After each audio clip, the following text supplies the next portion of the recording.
Last week, we had a series of mishaps as we made our way to New Orleans. Despite our troubles, we enjoyed our travels along the way. We have finally made it to the Big Easy, one of the top 10 most visited cities in the United States. And now tonight we got We're on Bourbon Street. If you can hear us. We think this unique, vibrant city is definitely worth the visit, with its beautiful architecture, rich culture, and abundance of street artists. There are plenty of free or inexpensive things to do and see. Join us for this week's adventure as we share our experience in this lively city with you.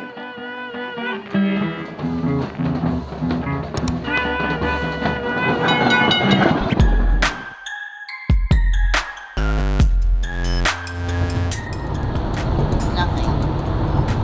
Oh wait, there it is. No? Huh. That's weird. Well, I guess we're in Louisiana. Not much fanfare. I don't know if we saw a sign or not. Well, we didn't see one. We may have passed it, but we didn't see it.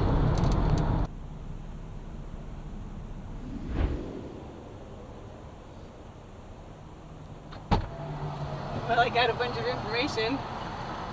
I told the lady we were looking for like outdoorsy stuff and what we were doing, and she got all this stuff for me. So we should have plenty to do. This may or may not be the Great Mrs. PPI.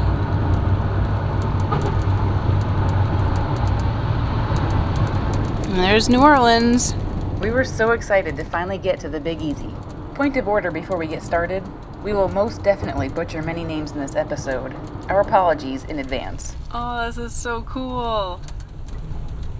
It's definitely what you expect when you think of New Orleans, huh? We made our way first to the French Quarter, the most well-known area of the city. Parking can be a challenge in the city. For tips about parking and doing things on the cheap, check out the video description below. We decided to start exploring along the waterfront. I was pretty excited to get my first glimpse of the mighty Mississippi River. While it's not the prettiest river, it has served such an important role in history. From the waterfront, we got our first glimpse of Jackson Square and St. Louis Cathedral. We were excited to be greeted immediately by street performers and a feeling of excitement in the air.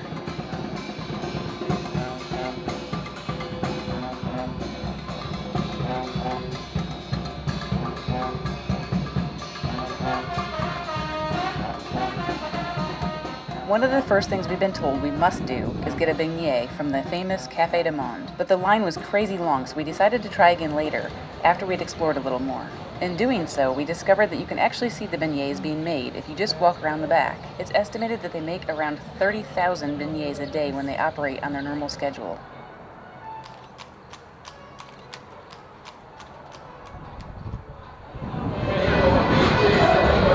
We're on Bourbon Street. If you can hear us, this is just like pure chaos. It's about 7 p.m. on a Thursday night. Bourbon Street is worth a stroll simply for people watching, if nothing else. It's loud and dirty, but entertaining and interesting. If not for COVID, we may have ventured into Music Legends Park, or stepped inside somewhere to hear some more music, or to try one of NOLA's famous hurricane drinks. But we opted to stay outside and keep moving. We walked about a mile to Louis Armstrong Park, hoping to hear some music, as online it says they have jazz in the park every Thursday night. Apparently with COVID, this is not happening. We headed back to the French Market area and found that there was hardly any line at Café du Monde, so we jumped in line. Perfect timing, as we no sooner were in line that it quickly multiplied behind us. I think for such a popular place, the price for beignets actually seemed reasonable. This is all I wanted in New Orleans. I give the experience a 4 van rating. It's a rite of passage if you visit New Orleans. They were pretty yummy. They had lots of powdered sugar. This is kind of nice after we walked tons of blocks around the city. Yum. They got a lot of powdered sugar in there. Look at mine. We decided to head back to Bourbon Street before we called it quits for the night.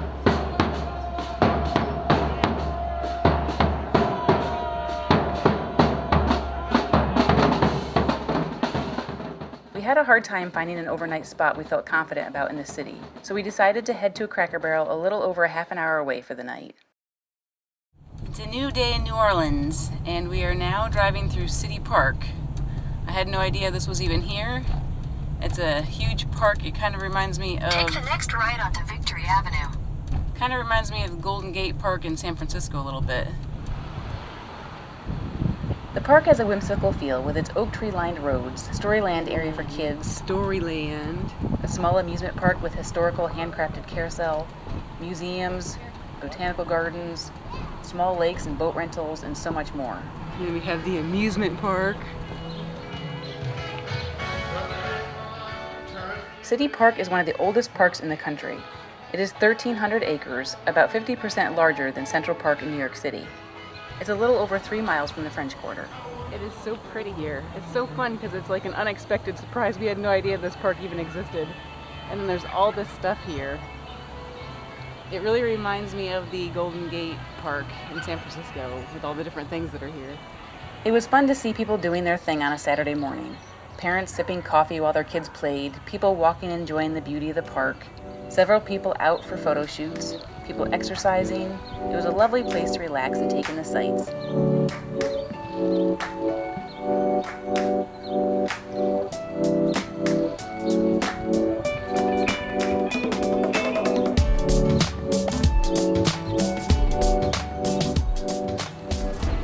Here's a pro tip because we're really pros.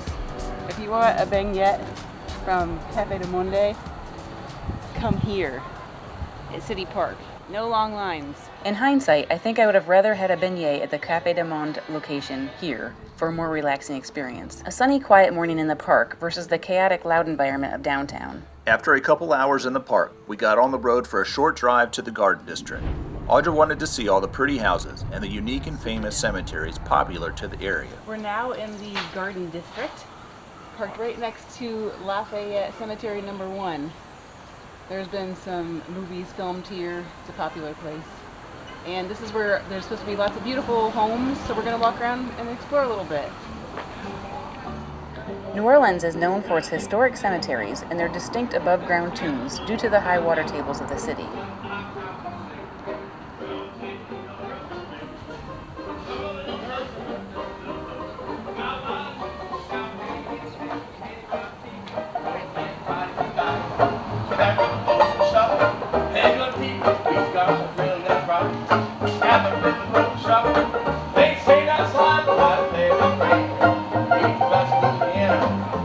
This is a pretty common sight we're finding in New Orleans. Busted up sidewalks, roads that aren't a whole lot better. The Garden District is distinct with its oak-shaded trees and diverse mix of homes ranging from historic mansions and lavish gardens to quaint single-story cottages. It's bordered by St. Charles Avenue, which is part of the Mardi Gras parade route each year. We enjoyed walking around this neighborhood. I especially love the architecture and flowers.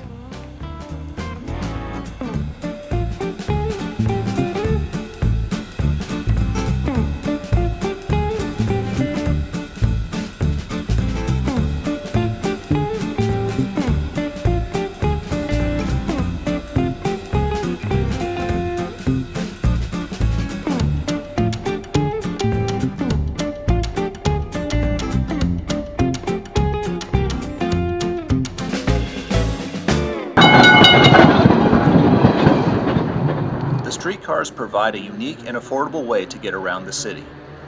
The St. Charles streetcar is the oldest continuously operating streetcar line in the world, in operation for over 150 years. Because Lafayette Cemetery number 1 was temporarily closed, we made another stop at Lafayette Cemetery number 2 and the adjacent St. Joseph Cemetery. I didn't want to miss the opportunity to photograph something so unique. I know many come to these cemeteries for ghost stories and thrills, but I don't have any interest in that. Rather, I found it interesting to look at the unique architecture of the tombs, read inscriptions, and think about all those who have been laid to rest that were mourned and missed by their loved ones. I think a cemetery is a good place for reflection because it can get you thinking about how our time on earth is fleeting. How will we take advantage of each moment we have? What legacy will we leave behind? And are we prepared for what happens after we've been laid to rest? So here we are going by Jackson Square. It's a lot busier today on a Saturday. We were here on Thursday evening. Here are the people waiting for beignets.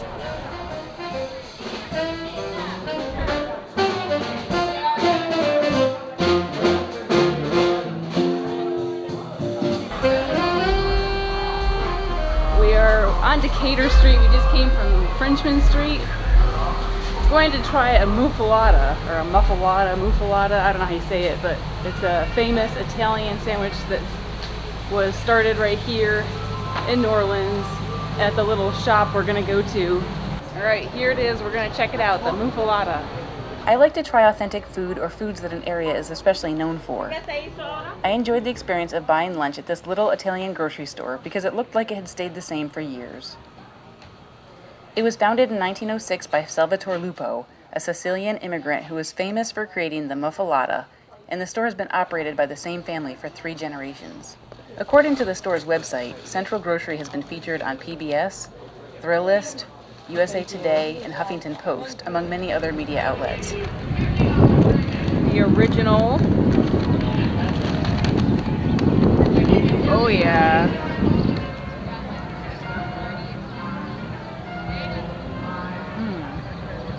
I really like it. It's got like Italian meats, their special bread, and then this olive paste, their special olive stuff that they make. I give this 5 bands. After lunch, we decided to stroll around Jackson Square in the French Market area.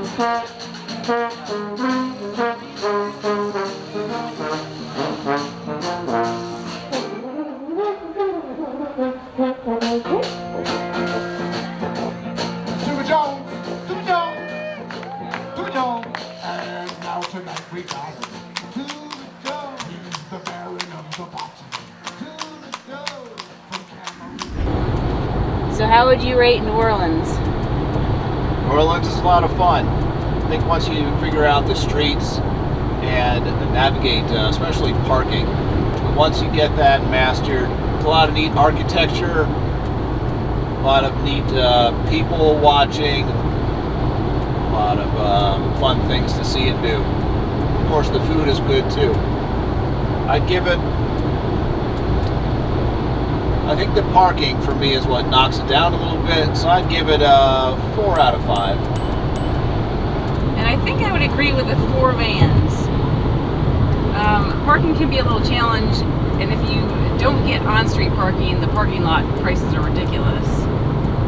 I like the atmosphere with all the music that you can hear and the food. I got a couple treats this time. Maybe we'll go back another time and try something different. I like to get stuff that's kind of known for an area if we're going to spend money on food. I'm glad with my choices. And a treat for me was on Frenchman's Ave, I think? Frenchman's Road, Frenchman's Ave. Bambula's. It's a bar, I guess, that has live music that I had researched a few years ago. I like to swing dance, and sometimes they have swing dancing there. So we caught a fun band that was performing when we were walking by. It was a nice little unexpected treat. There's some great performers in New Orleans. So that would be, I think, my favorite thing is the performers and some of the architecture. I think if we decided to spend more time there, I would have liked to spend more time at the city park, especially if it was during the weekday. I was a little disappointed that there was admission for the botanical gardens and some of the things in there. But on Wednesdays, the botanical gardens are free. And I always like botanical gardens, but I wasn't willing to pay the price to get in there. I think it was $10 a person. Not worth it for me, especially this time of the year when there's probably not even that many flowers. I think if I were to go back, I would a lot more time. If you could, we had trouble finding a place to park with the van overnight that was close by. The Right. Cracker Barrel that we chose to stay at was Half an hour? Half hour. A little over half an hour? 45 minutes maybe. So, you know, if you can figure out a place to stay that's closer, again, figure out parking. It would be nice to spend a good chunk of a couple days there. You can easily just kind of sit and, like Audra said, find different music that's always going on, street performers. There's a lot to see and do and hear. There was definitely more to see or hear of street performers on the weekend. Today is Saturday. The last time we were there was Thursday evening. It's definitely more activity on Saturday. So that was fun. I think what I would like to see more of is nature here, like the bayou and the swamp area. The nice thing about traveling in a van and not having reservations is that we can be flexible with our schedule. Steve and I talked and decided that for this trip we'd had enough of the city and we were going to keep moving on. So for now, we're heading on to our next destination. We're going to change gears, slow down a bit, and spend some time in nature. Make sure you're subscribed and have your notifications on so you don't miss next week's episode, where we'll share some of our time at some beautiful parks along the bayou.